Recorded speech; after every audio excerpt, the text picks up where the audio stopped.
Today, we are going on a journey to the heart of Indo-European beliefs.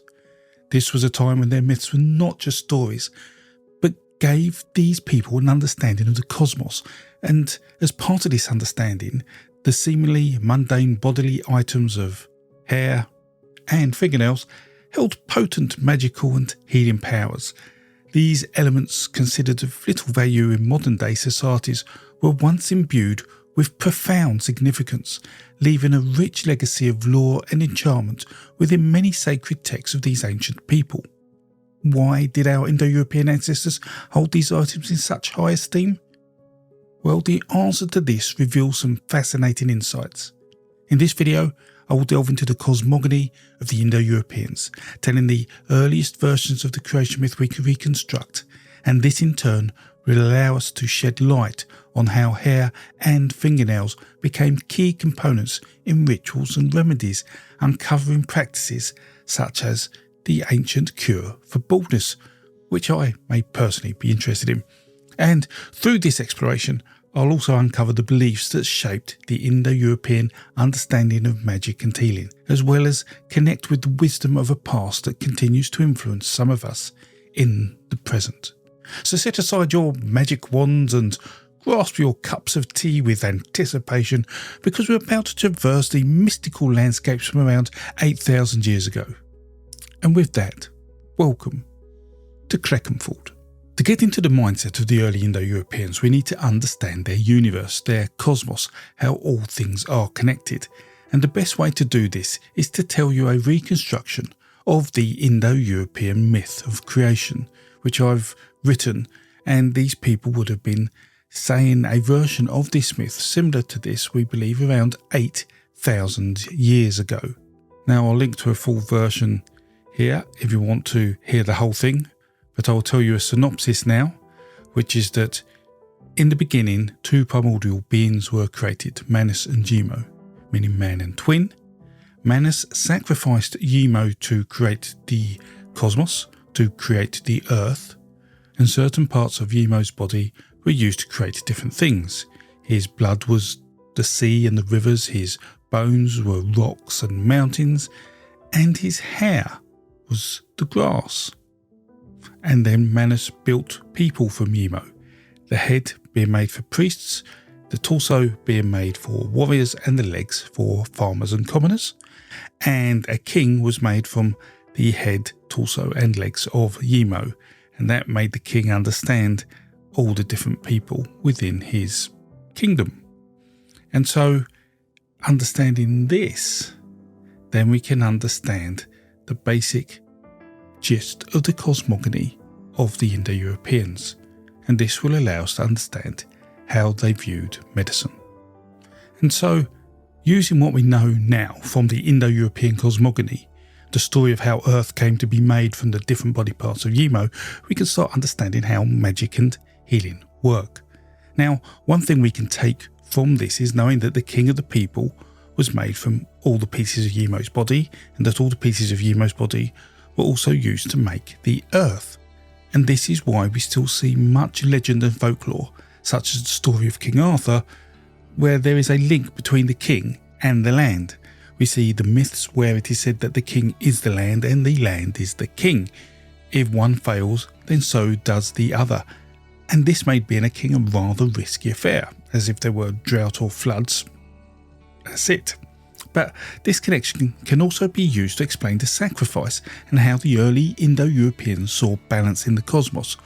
From the creation myth, we can see the belief that when someone is born, a little rock, earth, sea, grass, cloud, and so on are taken from the cosmos to make the body of the person.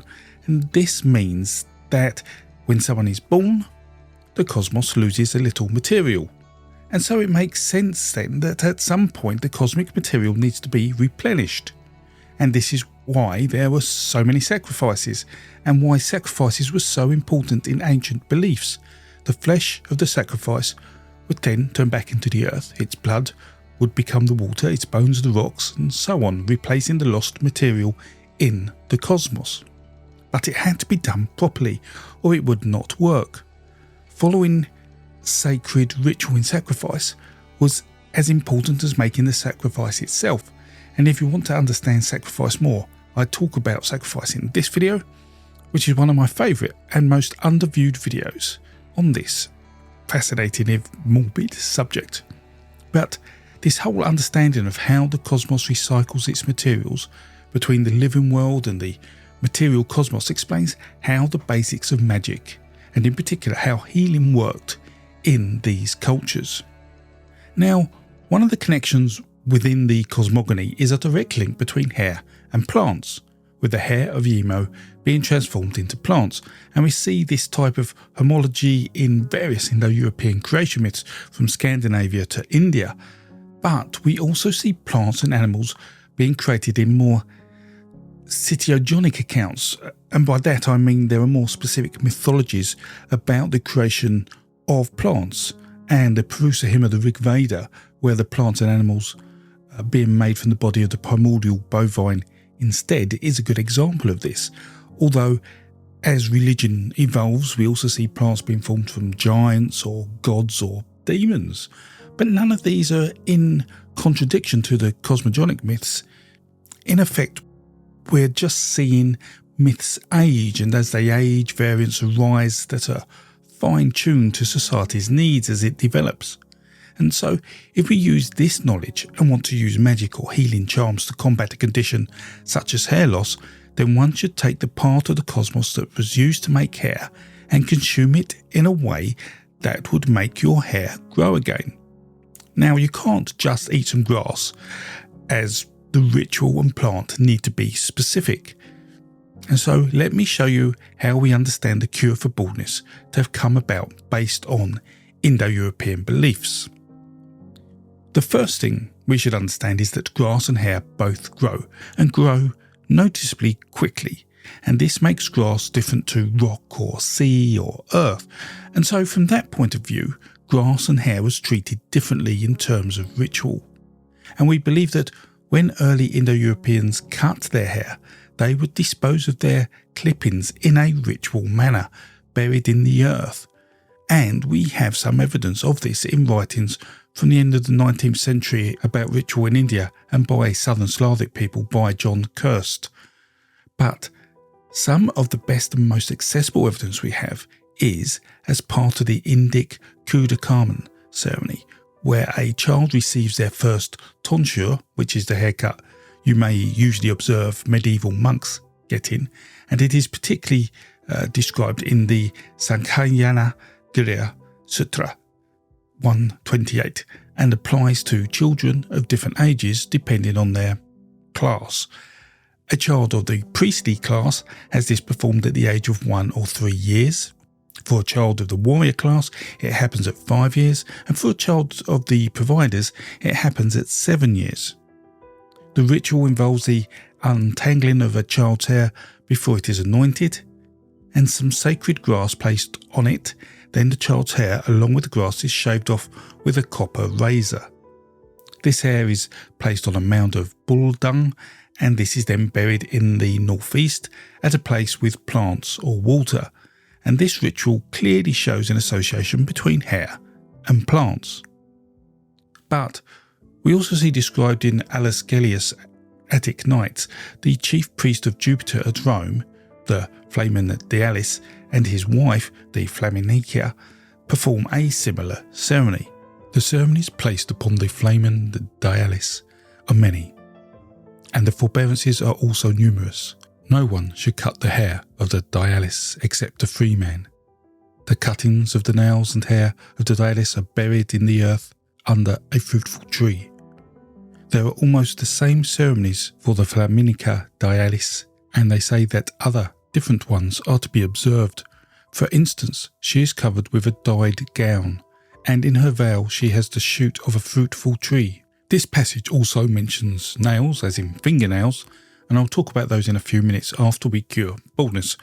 Now, for completeness, I will touch on a few more passages, as I know many of you will find these intriguing and provide interesting evidence of ancient rituals.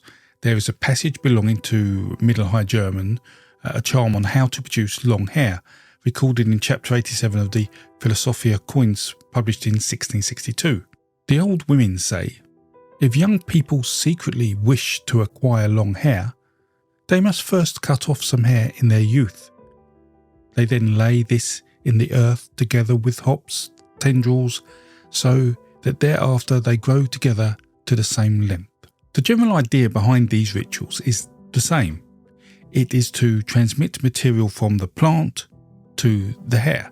And there is one more great example of this attested to as the oldest Indo-European charms for hair loss or baldness, and this is from the Atharva Veda, which is around 2,800 years old.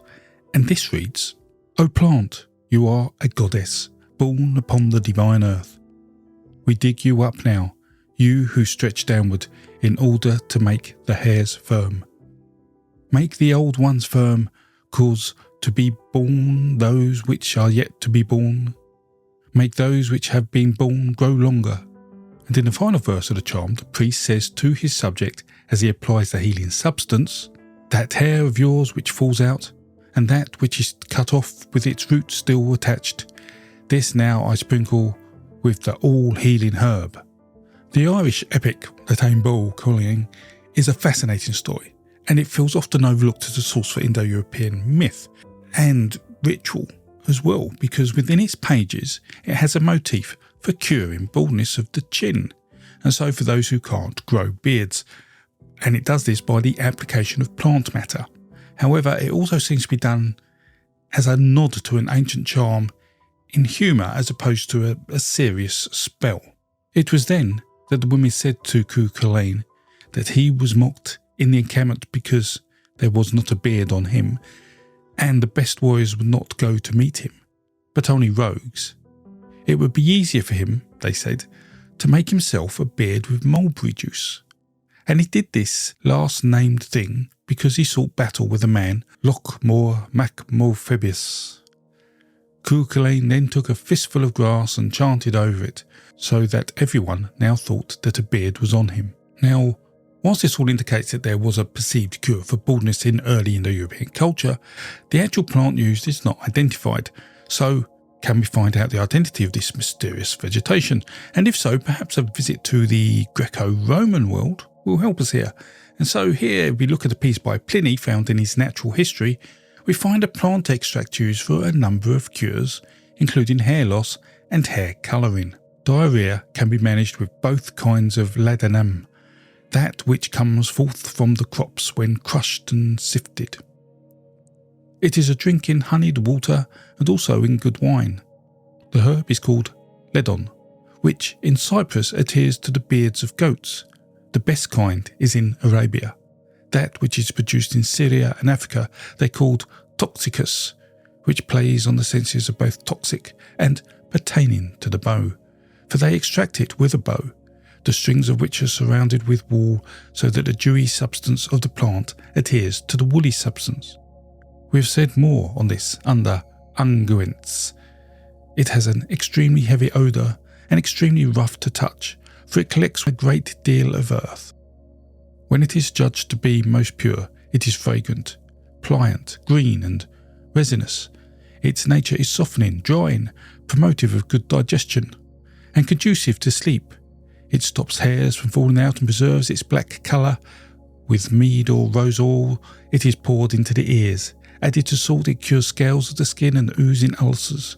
Taken with stoiax for a lingering cough. Most effective for belching.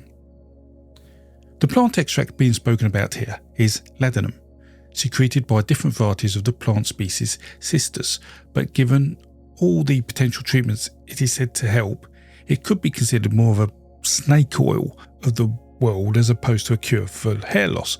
But we can find an answer for this in, again, Natural History, where Pliny describes in fuller detail the nature of ladanum and the way it was collected.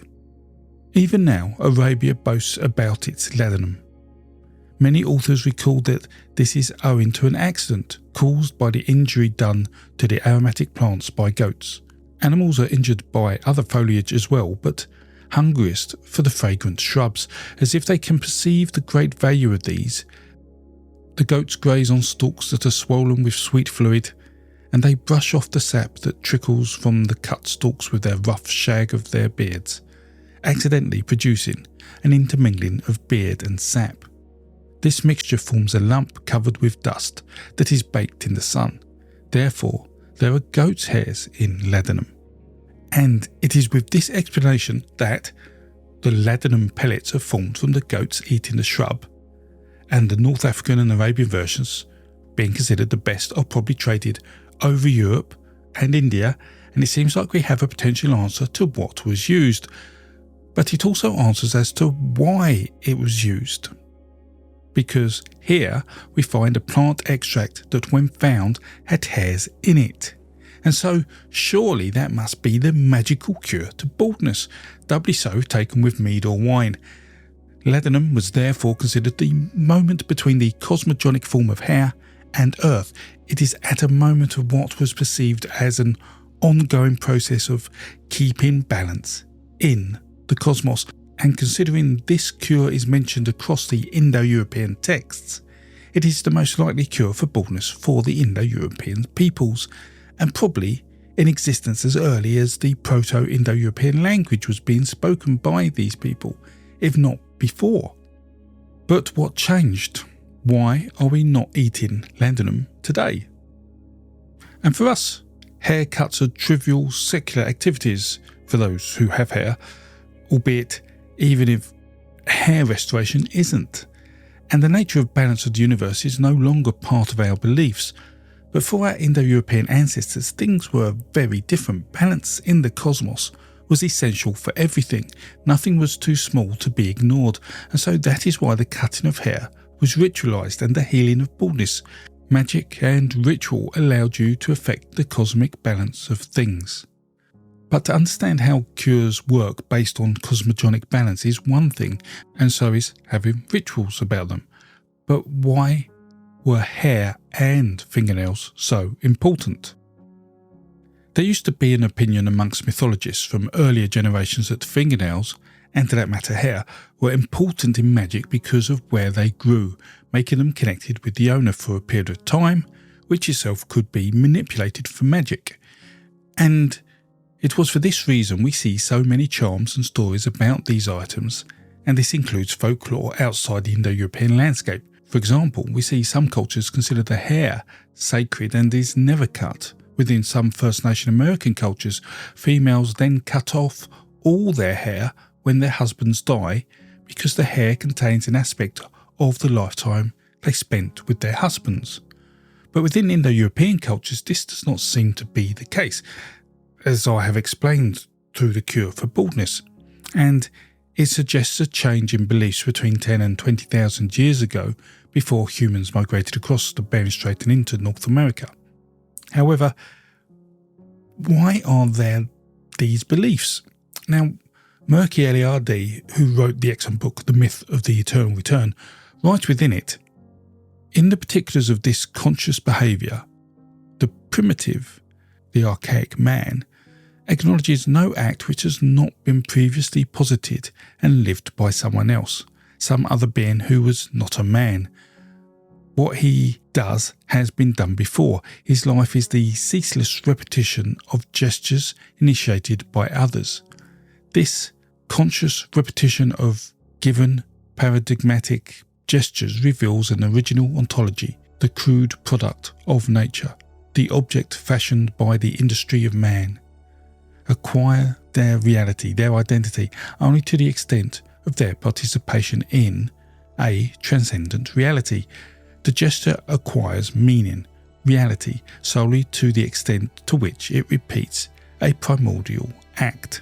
In effect, and in synopsis of Eliade's thoughts, people repeat the actions of the past, believing the repeating of the actions of their ancestors, and so their gods, allows them to connect with a sacred power, and that allows the world to be as it is, to maintain order. And so whilst we see plants used to aid the growth of hair, a message delivered in the cosmogony of the Indo-Europeans, what is so special about fingernails? Well, if we return to the quote from Attic Nights, it says, "The cuttings of the nails and hair of the Dialis are buried in the earth under a fruitful tree." This shows a respect for fingernails similar to that of hair, and just as we saw the Indic coup de carmen ceremony performed for the first haircut, we see in Rome this special attention attributed to the hair and fingernails of the most religious of figures, as these bodily parts are from Vestal virgins, for it's Pliny who writes in his natural history, "Truly there is a lotus tree in Rome, in the area of Grhya. Now this tree is about 500 years old, or older, its age is uncertain, and it is called the hairy one, because the hair of the Vestal virgins is brought to it." But one place we haven't really examined more closely is the Germanic cultures, and here there is much folklore about hair and fingernails, with two examples being, thus in Oldenburg, hair and nails are wrapped in a cloth and fastened under a tree 3 days before the new moon to cure infertility. And similarly in Brandenburg, Düsseldorf, Swabia, and elsewhere, hair and nails are placed in a hole bored in a tree or are placed on a branch. This is often done when one suffers from some sort of pain, and the pain is said to go with these, moving to anyone who comes close to them. These practices seem to show a power in these body parts that can be affected by ritual, but we don't necessarily understand the importance of these practices just by reading these, and so the answer to much of this is probably best attested to in the Zoroastrian texts, and we see this in the Vidivat, where Zarathustra asks Ahura Mazda, "What is the act for which the demon Asur, a name that literally means burning or destruction, punishes men?" And this is what is said: "Truly that righteous Zarathustra, when one arranges and cuts his hair and clips his nails and then lets them fall into holes in the earth or into furrows. For by these improprieties demons come forth, and from these improprieties monsters come forth from the earth which mortals call lice, and which devour the grain in the fields and the clothes in the closets. Now, when you must arrange and cut your hair and clip your nails in this world, Zarathustra, hereafter you should bear it 10 steps from righteous men, 20 steps from the fire, 30 steps from the water, and 50 steps from the bundle of sacred twigs when it is laid out. Then you should dig a pit here, a deeper hole in the hard soil and a shallower hole in soft soil. To that pit you should bear the cuttings. Then you should pronounce these words, victorious Zarathustra. Now for me may Mazda make the plants grow by means of Asa. You should plough 3 or 6 or 9 furrows for Zahura Vera, and you should recite the Ahuna Vera prayer 3 or 6 or 9 times. This is a very interesting piece of text, for it tells us many things about the ritual, the most important of which is line 5, an out of context quote from the Yasna and reused. In its original setting, this line refers to the creation of the bovine at the beginning of the world, but in this setting, the words are pronounced as a spell, as an incantation of magic, such that the ritualistic disposal of fingernails and hair will lead to the growing of plants. And so once again, hair and nails are associated with the growth of vegetation, the cosmogonic link, but also their disposal is carried out by burying them in the earth. As mentioned at the start of this video, a sacrifice is a major act within the Indo-European belief system. It replenishes the cosmos, but the act of burying hair and nails seems relatively insignificant by comparison, just smaller repetitions of parts of the cosmogonic story. These are not sacrifices, but a sacred recycling of materials, if you will, and so would have been worthy of a sacred ritual. And so, importantly, not following the ritual would also have an effect. As we see with incorrect sacrifices, incorrect disposals can therefore create and feed chaos in the cosmos, and this is what we see in the text when ritual is not carried out properly. For these improprieties, demons come forth, and from these improprieties, monsters come forth from the earth which mortals call lice, and which devour the grain in the fields and the clothes in the closets. This suggests chaos is created in the cosmos through incorrect disposal. But perhaps the most well-known example of this, although one which may not be immediately obvious, is Ragnarok. Here, when Fenrir's wolf is loosed, as Fenrir is another name for Loki, and over time has been lazily applied to his wolf son, the high seas dash upon the land. When the Midgard the serpent turns about with a giant's rage and assails the land, then it happens that the ship, which they call Naglfar, is loosed. It is built from the nails of dead men. And this must be considered a warning, as if a man dies with uncut nails, then he increases the material for the ship. Naglfar, a ship which gods and men do not want to be built, or want to be built slowly to help prevent a victory for chaos at Ragnarok, the end of the world event in Old Norse mythology.